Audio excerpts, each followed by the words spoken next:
ورحمة الله وبركاته. الحمد لله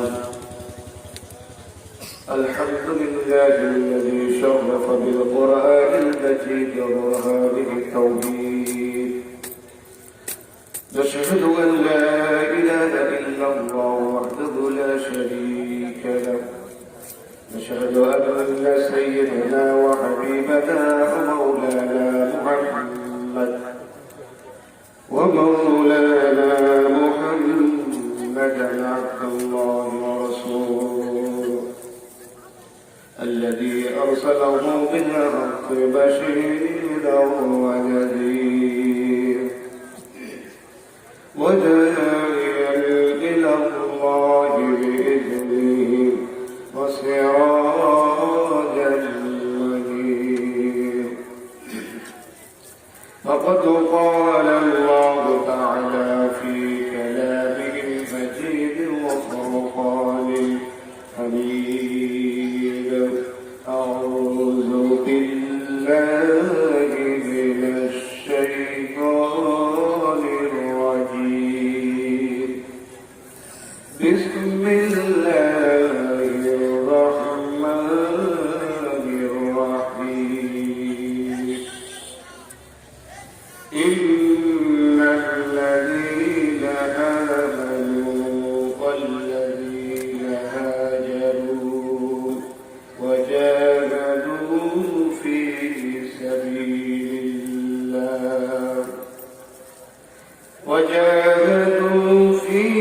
سبيل الله أولئك يرجون رحمة الله والله غفور رحيم. صدق الله العظيم.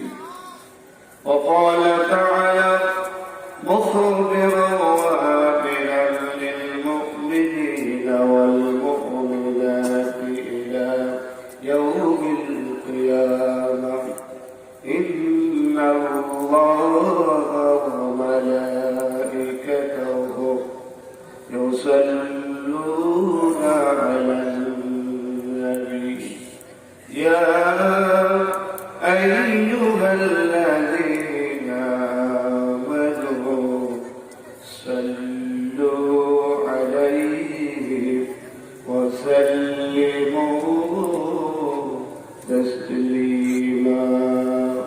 اللهم صل على محمد وعلى آل محمد كما صليت على إبراهيم وعلى آل إبراهيم إنك حميد مجيد. اللهم بارك على محمد وعلى آل محمد كما باركت على إبراهيم وعلى آل إبراهيم إنك حميد مجيد. الحمد لله. ঐতিহ্যবাহী দিনী শিক্ষা প্রতিষ্ঠান আল কোরআন একাডেমি কর্তৃক আয়োজিত আজকের এই তাফসীরুল কোরআন মাহফিলের সুযোগ্য শ্রদ্ধাভাজন সভাপতি উস্তাদুল আসাতিজা, জাতির শ্রেষ্ঠ সন্তান নায়েব রাসূল আলেম শিরোমণি জনাব আলহাজ হযরত মাওলানা ওসমান গনি আতামাল্লাহু আমরাহু, আজকের মাহফিলের অগ্রসর মেহমান যিনি আপনাদের সামনে প্রধান অতিথি হিসাবে বয়ান পেশ করবে, আপনাদের বিকশাক্ত হৃদয়ে ঈমানের ক্ষুধাকে নিবৃত্ত করার জন্য প্রামাণ্যকর প্রচেষ্টা করবে আমাদের সেই কাঙ্ক্ষিত মেহমান কুষ্টিয়ার জাহাঙ্গীর আকাশের উজ্জ্বলতম যথেষ্ট বিশিষ্ট আলেম দ্বীন, শিক্ষা অনুরাগী আলহাজ অধ্যাপক নূর মোহাম্মদ বিন হানি, বারাকাল্লাহু ফি হায়াতিহি, সকলে বলুন আল্লাহুম্মা আমিন। আলোচনা শুনে আপনাদেরকে ধন্য করেছেন কালীগঞ্জের গর্ব বাস স্ট্যান্ড জামে মসজিদের সুদক্ষ সম্মানিত খতিব জনাব হাফেজ খালেদ সাইফুল্লাহ মেহরাজ। আজকের মাহফিলে আলোচনা শুনিয়েছেন এবং যিনি জান্নাতের বাগানটি সাজিয়েছেন আমাদের চাপাই গ্রামের অহংকার পথভোলা পথহারা বঞ্চিত নির্যাতিত মানবতার অক্লান্ত পরিশ্রমকারী ঝান্ডাবাহী বিশিষ্ট আলমী হাফেজ কোরআন আলহাজ হযরত মাওলানা শাহিনুর রহমান বারাকাল্লাহু ফি আমালিকুম ওয়া সকলে বলছি আল্লাহুম্মা আমিন। আমন্ত্রিত ওলামায়ে কেরাম, সামনে বসা আল্লাহ রাব্বুল আলামিনের একান্ত মুহিব্বিন জাকির বান্দাগণ, পর্দার অভ্যন্তরে আমার মা এবং বোনেরা, দোয়া নেওয়ার জন্য হৃদয়ের গভীর থেকে আবার সালাম জানাচ্ছি। আসসালামু আলাইকুম ওয়া রাহমাতুল্লাহি ওয়া বারাকাতুহু। মালিকের দরবারে হৃদয়ের সমস্ত আবেগ অনুভূতি উজাড় করে দিয়ে সুজুদ ও শুকর আদায় করছি। আমরা সকলে বলছি আলহামদুলিল্লাহ। দুরূদ ও সালাম পেশ করছি রক্তের ভরা দামনা ভরা কামলেওয়ালা রহমান বিশ্বনবী নেতা বিশ্বনবী মুহাম্মদ রাসূলুল্লাহ, সকলে বলছি সাল্লাল্লাহু আলাইহি ওয়াসাল্লাম। শাহাদায়ে কেরামের সর্বোচ্চ মর্যাদা মহান আল্লাহর কাছে কামনা করছি, বিশেষ করে এই জমিনে আল্লাহর দ্বীনকে জীবন্ত করার জন্য, কালেমার পতাকা উত্তোলনের জন্য, দরদের নবী মদিনার নবীর শান মানিজ্য রক্ষার জন্য যে সকল যুবক চরম ওলামায়ে হযরত শাহাদাতের নজরানা পেশ করেছেন, আল্লাহ তাদের শাহাদাতে বরং কবুল করবেন। আমরা সকলে বলছি আমিন। সময়ত হাজিরিন, আমরা সংক্ষিপ্ত সময়ের ভিতরে কিছু মূল কথা আমরা শুনতে চাই, কারণ প্রতিদিনই আমাদের কর্ণকুপুরে বেজে উঠছে ওয়াজের, তাফসীরের, সেমিনারের, নসিহতের বিভিন্ন পর্যায়ের খণ্ড খণ্ড বিস্তারিত সর্বপ্রকারে। তারপরেও আমরা শুধুমাত্র নিজেদেরকে পরিবর্তন করতে পারছি না বিধায় আমার ব্যক্তি জীবন, পারিবারিক জীবন, সামাজিক জীবন, রাজনৈতিক জীবন, অর্থনৈতিক জীবন, সকল ক্ষেত্রে আমাদের শুধু খাওয়া ছাড়া আর কিছুই নেই। এই জন্য আমরা শুরুতে আমাদের ঈমানকে তাজা করি, আমাদের নিয়তকে আমরা পরিশুদ্ধ করে নিই। মহান মালিকের দরবারে জিহ্বাটা নাড়িয়ে আমরা একটু আল্লাহ তাআলাকে ডাকি বলে লা ইলাহা ইল্লাল্লাহ, লা ইলাহা লা ইলাহা লা ইলাহা ইল্লাল্লাহ মুহাম্মাদুর রাসূলুল্লাহ সাল্লাল্লাহু আলাইহি ওয়াসাল্লাম। আমি আপনাদের সামনে সূরা বাকারার 218 নম্বর আয়াত তেলাওয়াত করেছি। সূরা বাকারা আয়াত নম্বর 218। সরল অনুবাদ বলছি, আল্লাহ রাব্বুল আলামিন বলেছেন ইন্নাল্লাযীনা আমানু, নিশ্চয় যারা ঈমান এনেছে, ওয়াল্লাযীনা হাজারু, ঈমানের বাস্তব রূপ প্র্যাকটিক্যাল জীবনে বাস্তবায়ন করার জন্য ঘর ছাড়তে হয়েছে, বাড়ি ছেড়ে তাদেরকে হিজরত করতে হয়েছে। ওয়াজাহাদু, এই ঈমানের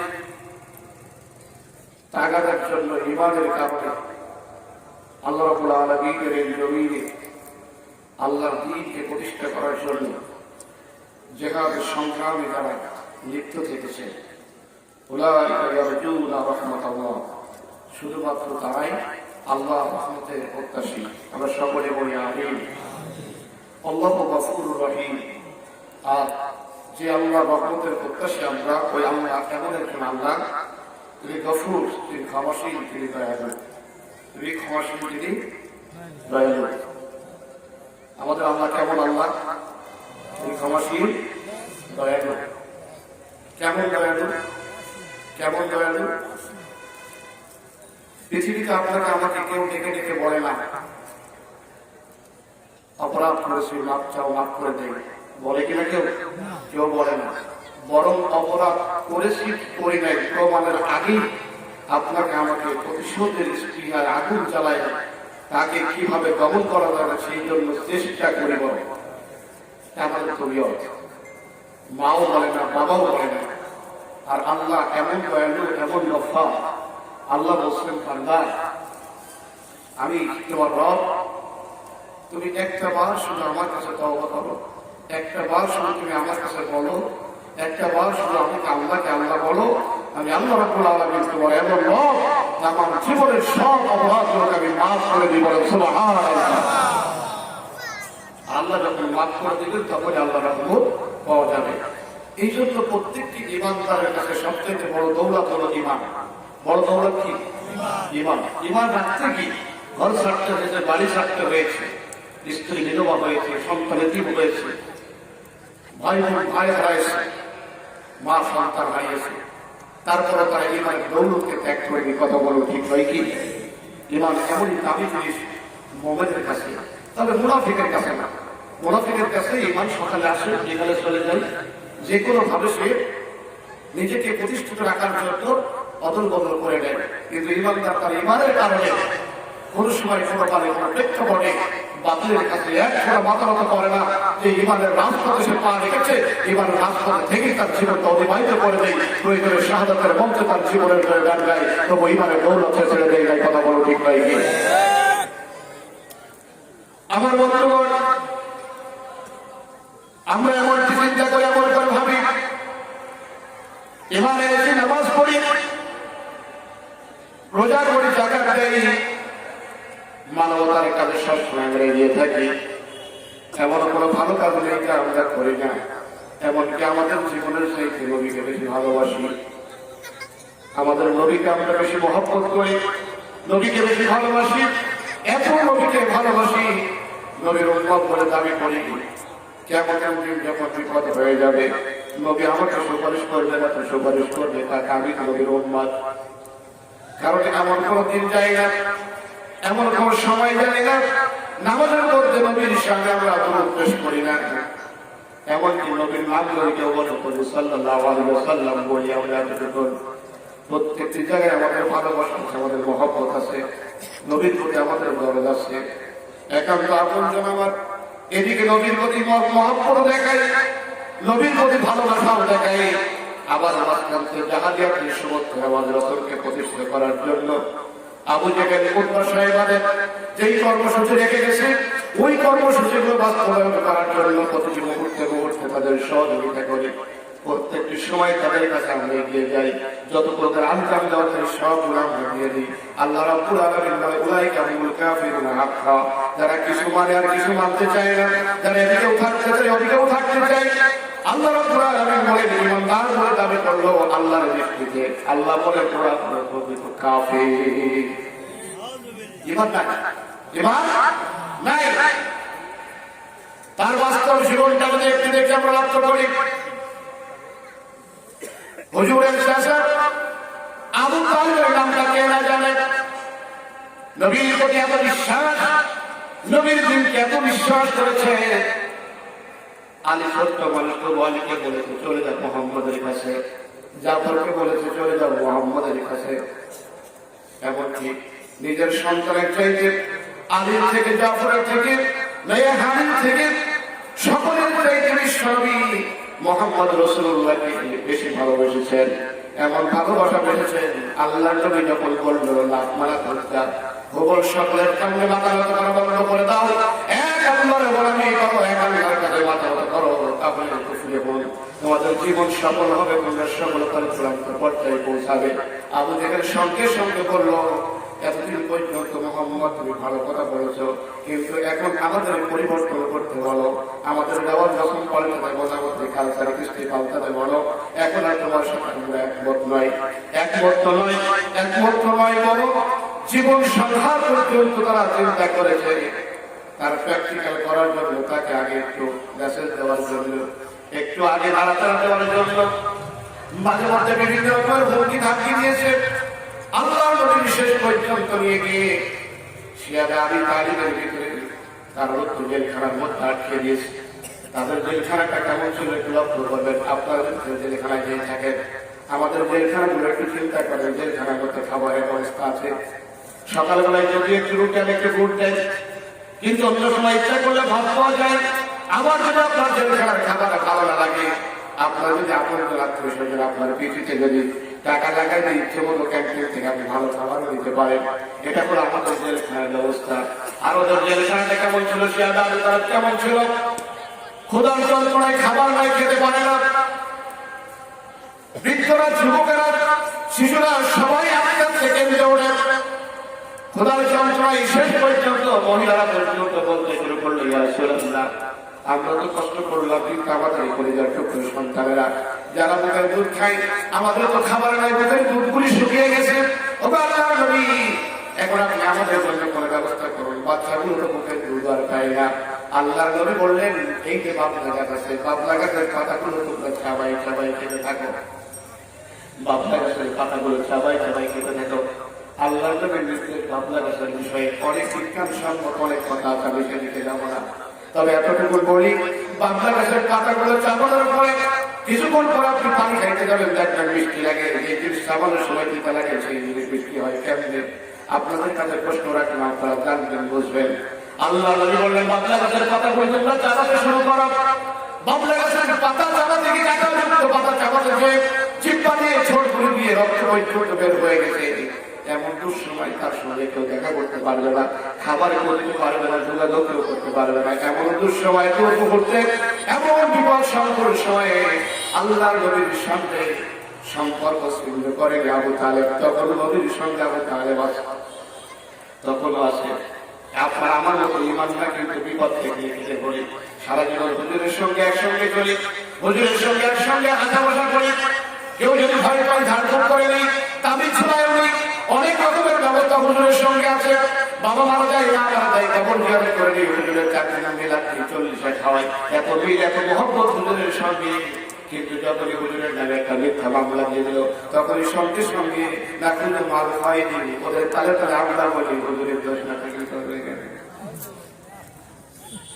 আমাদের অবস্থা এরকম। আবু তালেব এমন না, আবু তালেবের ঈমান আনে নাই, শুধুমাত্র পার্থক্য এতটুকু, আমরা ইমানের দাবি করি, আবু তালেব ইমানের দাবি করে নাই। এত মহব্বত, এত ভালোবাসা। সংক্ষেপে শোনায়, আবু তালেব ইন্তেকালের আগ মুহূর্তে যখন মারা যাবে, আল্লাহর নবী এত কাছে কাছে গিয়ে বসলেন, চাচা মাথাটা কাছে নিয়ে বললেন, চাচা আমি মোহাম্মদ বলছি, আমি মোহাম্মদ বলছি, আপনি একটু ঠোঁটটা নাড়াইয়া বলেন, লা ইলাহা ইল্লাল্লাহ মুহাম্মাদুর রাসূলুল্লাহ। চতুর্দিকে মাথাটা ঘুরায় দেখে ঠোঁটটা নাড়াতে হবে, সঙ্গে সঙ্গে মক্কায় নেতারা তালাম বলে, ও আমাদের নেতা, আমাদের মুরব্বী, তাহলে সেই মোহাম্মদের জাদুতে পড়ে গিয়ে শেষ সময় অন্তিম মুহূর্তে তুমি তোমার বাপ দাদা ধর্মটা ত্যাগ করে দিয়ে আমাদেরকে কোথায় পাঠিয়ে যাবে? তুই কি বিপদ লাগে হয়ে যাবে, দুষ্ট হয়ে যাবে। সঙ্গে সঙ্গে মাথা কান্না করে ফেলে আর ঠোঁটটা নাড়ায় নাই। আল্লাহ আবার বলেন, চাচা আপনি একটা বার বলেন, আপনি অন্তত আমি বলি আমার সঙ্গে বলেন, আমি কাল কি বলি আমার সঙ্গে বলেন। আবার বলতে যাবে চারিদিকে তাকাই, চারিদিকে তাকানোর পর আবার বলতে যাবে, আবার আমাদের এলাকা এতদিন পর্যন্ত বুঝতে পেরেছিলাম আপনি সঙ্গে সঙ্গে নিয়ে গেলেন, কিন্তু মোহাম্মদের জাদু আপনার কাজে লাগে না। কিন্তু এখন বুঝলাম শেষ সময় মোহাম্মদের জাদু কাজে লেগে গেছে, আপনি অন্তিম সময় আপনারা ধর্ম ত্যাগ করবেন। আবার তার পারে নাই, আল্লাহকে বিচলিত হয়ে গেলেন, আসমানের নবী নজর করেছেন। চাষার জবান দিয়ে কর্ম হলো না, চাষার জবান দিয়ে কর্ম হলো না। আল্লাহ নবী আসমানের দিকে তাকালেন, আল্লাহ রাব্বুল আলামিন শোনালেন, ইন্নাকা লা তাহদি মান আহবাবতা ইয়া রাসূলুল্লাহ হাবিবাল্লাহ, আপনি যাকে ভালোবাসেন ইচ্ছা করলেই আপনি তাকে কলমার দৌলত দিতে পারবেন না, ঈমানের দৌলত দিতে পারবেন না। ঈমানের দৌলত বড় জিনিস, বলুন সুবহানাল্লাহ। ঈমানের দৌলত বড় জিনিস, ইচ্ছা করলেই আপনি তাকে দিতে পারবেন না, আপনি ভালোবাসলে দিতে পারবেন না। সম্মানিত ভাইরা, তো ঈমানদারের ঈমান, ঈমানদারের ঈমান যেন তার কাজে ব্যবহার হয়। আর সব কাজ ভালো করলেও যদি ঈমানের দৌলত না পাওয়া যায়, জীবন সফল না ব্যর্থ। এটা আমার জীবন সফল না ব্যর্থ। কষ্ট পাচ্ছে না, বেজার হচ্ছে নাকি? জীবনে দৌলত পাইলে সে সফল তো ব্যর্থ। মেলার মাঠে যারা আছে ওরা বাংলা কৌবাদ দখল করছে, ওরা সফল না, আপনারা সফল। কথা বলে দেখেন, যারা এই যে দোকানপাটে ঘুরে ঘুরে যারা দখল করছে ওরা বুঝি সফল? ওরা বুঝি সফল? আর যুবক, তুমি আজকে এখানে আসো, তুমি লক্ষ্য করে দেখো তোমার এই বাড়ির পাশে গোরস্থানে তোমার মতো কত যুবক শুয়ে আছে, তার কোনো অস্তিত্ব নাই, তার কোনো ঠিকানা নাই, তার বাসের লাঠিগুলো দেওয়া ছিল, বাসের লাঠিগুলো এখনো নাই। তুমি তো এখানে দৌলত দিয়ে আল্লাহর এই দিনে মজলিসে তুমি বসতে পারলে না, তোমার দুর্ভাগ্য, তোমার বাপ নসিব, তোমার কিসমত খারাপ। আর এই জান্নাতে বাগানে যারা বসে পড়লো, এরা এই মুহূর্তে এই সময় যারা বসা আছে, এরা এক একটা আল্লাহর জান্নাতের প্রকল্প গোলাপ ফলা সুবহানাল্লাহ। এবারে দৌলতটা কি? এবার এমন জিনিস, এবারের কারণে যদি আপনাকে আমাকে চালিয়ে দেয়, পুড়িয়ে দেয়, তারপরও প্রত্যেকটা অগ্নিস্ফুলিঙ্গ দাঁড়িয়ে দাঁড়িয়ে বলবে লা ইলাহা ইল্লাল্লাহ মুহাম্মাদুর রাসূলুল্লাহ। কথা বলো ঠিক ভাই? এর নাম তো ঈমান। এর নাম ঈমান। ঈমান কাকে বলে? তার অন্তর প্রচেষ্টা তো তখনই করবে তার ঈমান থাকবে। আল্লাহর নবীর সংখ্যায় কম ছিল, তো কম ছিল না, শুধু ঈমান দিয়ে তো বিজয় হয়েছে। কি হয়েছে? ঈমান দিয়ে বিজয় হয়েছে। হাজার লোক থাকলেও বিজয় হয় না, অল্প সংখ্যক লোককেও বিজয় করা যায়। আবার বেশি বড় যুবফল লাগে না, বেশি বড় বড়ি লাগে না, যদি ঈমানের দৌলত থাকে তো ছোটটা দিয়ে কাজ হয়।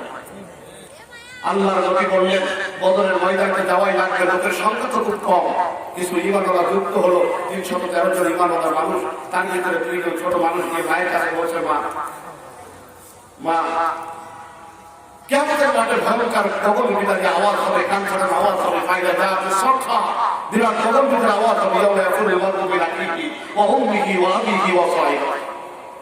সবাই সবার থেকে পালাবে, এমনকি মাও যেন পালিয়ে যাবে। মা তুমি তো আমার পরিচয় দেবে না, তুমি তো আমার দরদি না, তুমি আমার দরদি না, কিন্তু একজন দরদি পৃথিবীতে আছে, একজন দরদি কিয়ামত পর্যন্ত দরদ থাকবে, যিনি এসেছেন উম্মতের দরদ দিয়ে, তার স্তরে গানে হেরাই গেছেন দরদ দিয়ে, উম্মতের দরদ দিয়ে কেঁদেছেন, সব জায়গায় দরদ দিয়ে উম্মতের জন্য কাঁদেন, কিয়ামতের মাঠে উম্মতের জন্য কাঁদবেন। সবাই সবার থেকে আলাদা হয়ে যাবে। সন্তান মাকে ডাকতে বলবে মা আমি তোমার সন্তান, আমি তো বিপদে পড়েছি, একটু ন্যাক দাও, বলবে আমার কোনো সন্তান ছিল না। মা বলবে আমি তোমার মা, তোমাকে দুধ পান করি, কষ্ট করে বড় করেছি, গভীর রাত্রে তোমাকে আমি শীতের মৌসুমে আমি ঠান্ডা জায়গায় শুয়েছি, তোমাকে গরম জায়গায় শুয়েছি, আজকে বড় বিপদ আছে, তুমি আমাকে কিছু দাও। বলবে আমি তোমার মায়ের কাছ থেকে আসি না। সবাই সবার থেকে পালিয়ে যাবে। ওই কিয়ামতের ময়দানে তখন আমার কানে একটা আওয়াজ আসবে, উম্মতি উম্মতি একটা আওয়াজ আসবে, মা তুমি বড় সেই রাসূল আজকে বদরের ময়দানে যাচ্ছে, যেই নবীকে বদরের ময়দানে যাচ্ছে তার সঙ্গে আমরা কেন যেতে পারবো না? শুনেছি আবু জাহেল আমার নবীকে কষ্ট দিয়েছে, আমি জানি আমার নবীকে কষ্ট দিয়েছে, আবু জাহেল দেখি নাই, শুনেছি। আপনার দুটো সন্তান ছোট্ট ছোট মাদার ওয়াফি বলছে ঈমানের দৌলত কি জিনিস দেখুন, দেখি নাই বলছে, শুনেছি আমার নবীকে কষ্ট দিয়েছে। কে? আবু জেহেল। মা তুমি দোয়া করে দাও, হয় আবু জেহেলের সমাধান করবো, নতুবা এই মুখটা তোমাদের সামনে বিয়াজ বলা, তুমি দোয়া করে দাও, প্রয়োজনীয় সাহায্য করে লজ্জা পেশ করবো, নতুবা আবু জেহেলকে খতম করে দিয়ে আল্লাহ রাসূলের খেলাফত এই জমিনে প্রতিষ্ঠিত করবো। চলে গেছে তারা, ছোট্ট ঈমানের দৌলত, ঈমান তাকে নিয়ে গেছে। আর আপনি তো বিরোধী হয়ে গেছেন, আপনি যুবক হয়ে গেছেন, আপনি অনেক চিন্তা করে বলেন যে আমার নবীর সম্মান ইজ্জত রক্ষা করার জন্য যদি আপনাকে আমাকে যদি বলা হয়, তা আপনি আমি বলবেন যে এখন সময় নেই, আবার তো বিদেশে চলো, বেঁচে থাকলে তো কথা কিছু করা যাবে।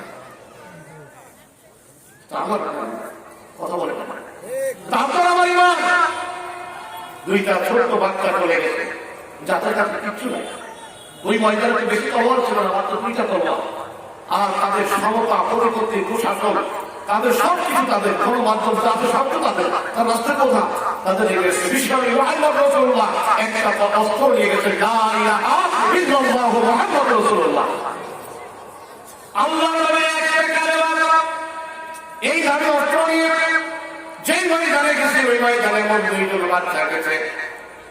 যে বাচ্চা 2জন নওজোয়ান মুজাহিদদের সামনে গিয়ে বলছে, চাচা শুনেছি আমার নবীকে কষ্ট দেখি নাই, ভালো করে কথাটা বলেন, শুনেছি আবু জেহেল নবীকে কষ্ট দেয়, দেখি নাই, এখন আপনি এই জন্য কথাটা বলবেন, আপনি কি নবীকে দেখেছেন?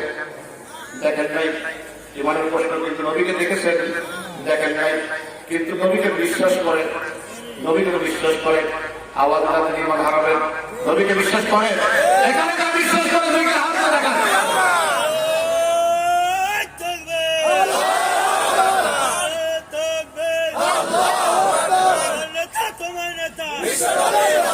আল্লাহ হাতগুলিকে কবুল করে বলেন আমিন। আমরা নবীকে দেখি নাই, আমরা দেখি নাই। আল্লাহ বলছেন ওরা আমাদের সামনে, আমরা কোরআন পড়েছি, শিখেছি। ওই বাচ্চা বলছে আমি শুনেছি, দেখি নাই। সেই আবু জেহেল কোনটা দেখাই দাও, বলে চতুর্দিকে লোকজন দাঁড়ানো, আকার মাঝখানে ঘামে শুনে এটা, ওইটা হলো আবু জেহেল। বলছে আমার বলতে দেরি আছে, দেখাই দিতে দেরি আছে। ওদের দেখাতে চাইছিলাম না, কিন্তু ওদের দুই ভাইয়ের ভিতরে কথাটা আবেগ, ওদের যে আবেগ, ওদের আবেগের কাছে আমি পরাস্ত হয়ে গিয়ে দেখাতে বাধ্য হয়ে গেছি যে ওই তো লম্বা দাঁড়িয়ে আছে ওটাই। কথা বলতে সিংহ শাবকের মতো আল্লাহু আকবার ধরে গিয়ে দরজার সামনে চলে গেছে, এক ভাইকে নিচে মারছে, পড়ে গেছে, আরেকজন অল্প ভঙ্কার হারা চালু করে দরজাটা দেরি আছে, আল্লাহু আকবার ধরি পুরো আমাদের ভাই রক্ষা করতে দেরি হয় না।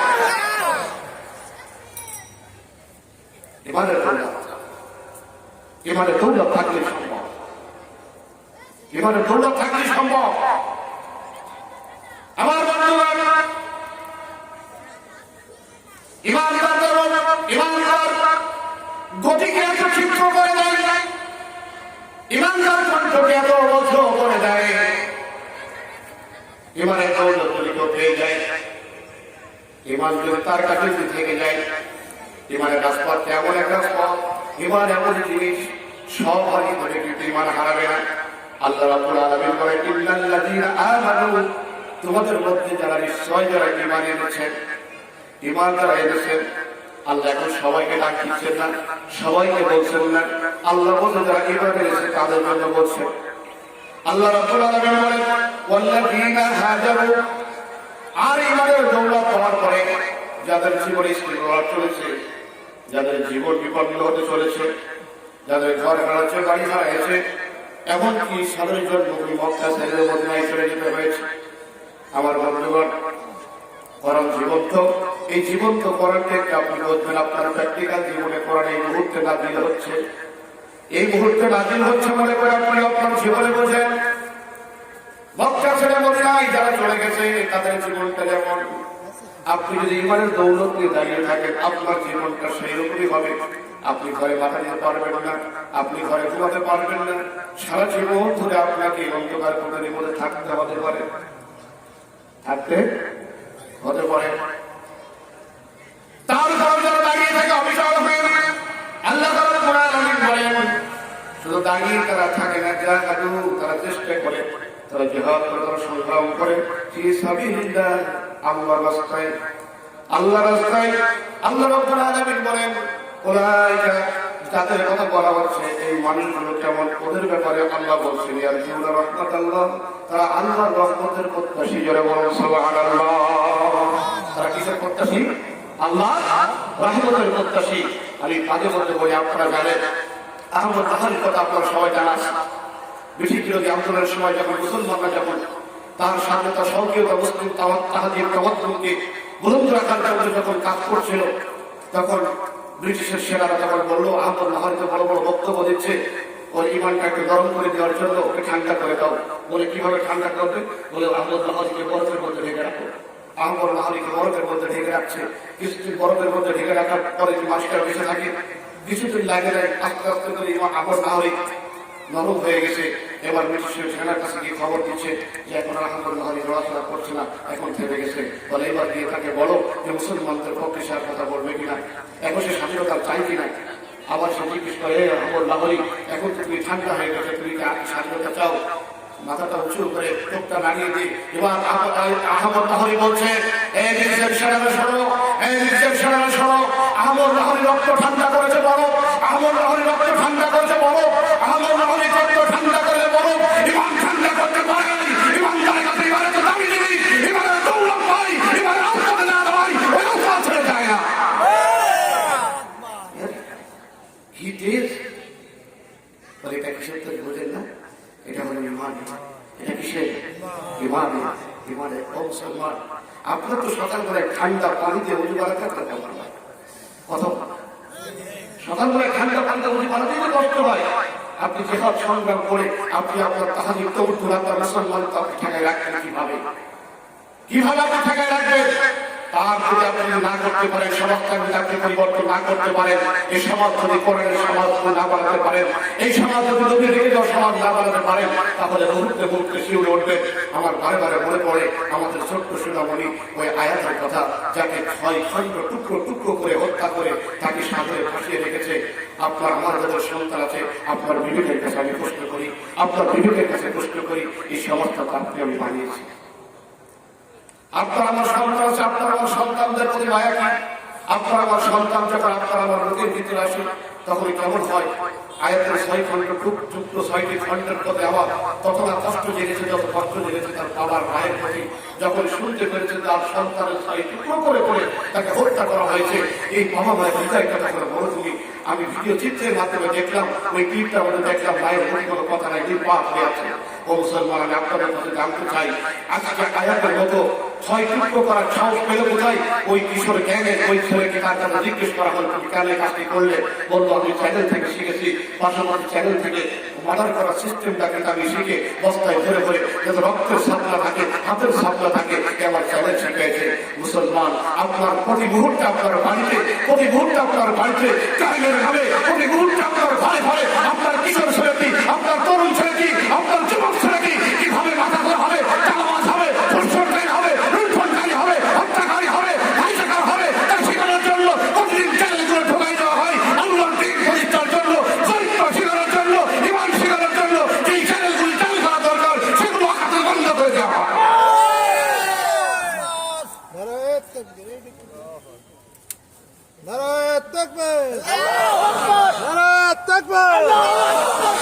ইসলাম দিন ইসলাম ইসলাম যদি থাকে, দিন যদি থাকে, আপনিও শান্তিতে থাকবেন, আমিও শান্তিতে থাকবো। ইসলাম যদি থাকে, দিন যদি থাকে, সবার ঘরে শান্তি আসবে। দিন যদি না থাকে, শান্তি আসবে না, শান্তি আসবে না। দুইটা একসাথে যদি না চলে, যদি আপনি একটা গাড়ি চালাতে চান, 4টে চাকাই একসঙ্গে চলতে হবে। 2টি চাকা থাকবে, 2টি চাকা থাকবে না, 3টি চাকা থাকবে, 1টি চাকা থাকবে না, থাকবে না। আপনার দিনকে কাজে রাখার জন্য, প্রতিষ্ঠিত রাখার জন্য জিকির থাকতে হবে, নামাজ থাকতে হবে, কোরআন থাকতে হবে, তাফসীর থাকতে হবে, জিহাদ থাকতে হবে, দাওয়াত থাকতে হবে। একটা করবেন না, আপনার ঈমান মোকাম্মল হবে, ঈমান মোকাম্মল হবে। আল্লাহ রাব্বুল আলামিন বলেন, রহমতের প্রত্যাশা কিভাবে করে মুসলমান? ঈমান আনলো কিন্তু তার ঘর বাড়িতে কোনো কষ্ট করো না। কারণ ঈমান এনেছে, ঈমানদার দাবি করেছে, ওই ঈমানদারের সব দিক থেকে সহযোগিতা হয়।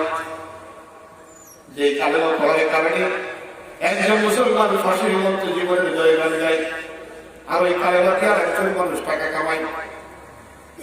কালেমা তো একটাই, কোরআন তো একটাই। যেই কোরআনটা পড়ার কারণে, কোরআন তেলাওয়াতের কারণে আপনারা হাতিয়া দেন, তওবা দেন, ওই কোরআনটা যখন ব্যাখ্যা করে বলা হয়, ওই কোরআনটা যখন খুলে খুলে যখন বলা হয়, তখন আপনার পরিচয় আগুন লেগে যায়। আপনার নামের সাথে আব্দুল করিম হয়, আব্দুর রহমান হয়, আব্দুল সত্তার হয়। আপনি আপনার বুকে থাকতে বলুন, আপনার ঈমানের প্যারালাইজ হয়ে গেছে, এখন ঈমানদার নেই, মুনাফিক। এখন কি আওয়াজে বোঝা যায় না, আওয়াজে বোঝা যায় যে হুজুর মিলেমিশে আসতে ভালো লাগবে না। কেউ আমাদের বলে ভালো থাকতে পারে, কষ্ট ভালো লাগছে আমাদের। আচ্ছা বলে, আল্লাহর নবী যে সুন্দর সমাজ দিয়েছে, নবী বলেছে খায়রুল কুরুনি কারনি। পৃথিবীতে একজন নেতাকে আপনি বলতে বলুন তো, তিনি বলতে পারবে যে আমার সমাজের সব মানুষ ভালো আছে? কালীগঞ্জের পাশে বোঝেন না, গতকালকে তো কালীগঞ্জে মার্ডার হয়েছে। এ কথা বলে দেখেন, গতকাল কালীগঞ্জে মার্ডার হয়েছে না? খবরের শিরোনামে কি দেখেছে? শাসক দলের একজন কর্মীর পরিচয় দিয়ে তাকে নিউজ করা হয়েছে। তাহলে তো নিজেদের ভিতরেই তৈরি কথা বলে অসুবিধা হচ্ছে। কোরআন আপনাকে কত সুন্দর সমাজ দেখাইছে, আর ইসলাম হলো সেই সুনামযুগের ইসলাম। হযরত ওমর ইসলামের খলিফা, হযরত ওমর রাষ্ট্রপ্রধান।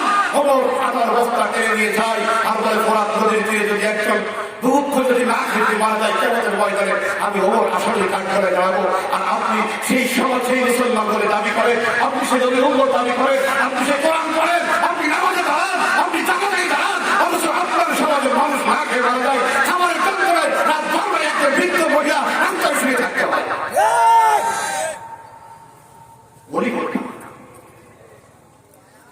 আল্লাহ রাব্বুল আলামিন বলেন ফামান তাবিআ হুদায়া ফালা খাউফুন আলাইহিম ওয়ালা হুম ইয়াহজানুন আমি এত সুন্দর বিধান দিলাম আমার বিধানের মধ্যে রয়েছে শান্তি আপনার হৃদয়ের সুবাসনা একটু আপনি জিকির করতে থাকেন আপনার হৃদয়টা শান্ত হয়ে যায় একটু কোরআন তেলাওয়াত করে আপনার হৃদয়টা শান্ত হয়ে যায় যেই কোরআন তেলাওয়াত যেই জিকির আপনার হৃদয় শান্ত করে দেয় ওই কোরআন ওই জিকির যদি সমাজে যদি কালো হয় তাহলে সমাজটা শান্ত হয়ে যায় যেরকম সুবহানাল্লাহ সুবহানাল্লাহ।